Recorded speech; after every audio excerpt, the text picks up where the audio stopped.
நமது மாதா தொலைக்காட்சியில் ஏப்ரல் 5 ஆண்டவரின் உயிர்ப்பு பெருவிழா சிறப்பு திருநிகழ்வுகள். காலை 6 மணிக்கு திண்டுக்கல் சாரல் கலை தொடர்பகம் வழங்கும் உயிர்ப்பு பெருவிழா சிறப்பு திருப்பலி. காலை மணி 8:15க்கு திருத்தந்தை அவர்கள் நிறைவேற்றும் பாஸ்கா திருவிழிப்பு திருப்பலி வத்திக்கானிலிருந்து. காலை 10 மணிக்கு கோயம்புத்தூர் ஜீவஜோதி கலை தொடர்பகம் வழங்கும் திருஜபமாலை.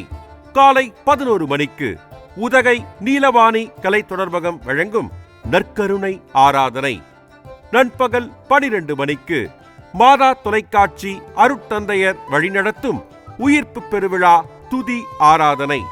மாலை 6 மணிக்கு திருத்தந்தை அவர்களின் உயிர்ப்பு பெருவிழா இறையாசீர் மற்றும் இறைச்செய்தி வத்திக்கானிலிருந்து. இரவு 8 மணிக்கு கோயம்புத்தூர் ஜீவஜோதி கலை தொடர்பகம் வழங்கும் திருஜபமாலை. இரவு 10 மணிக்கு சிறப்பு குட் நைட் டாக். இரவு மணி 10:30க்கு உதகை நீலவாணி கலை தொடர்பகம் வழங்கும் நற்கருணை ஆராதனை.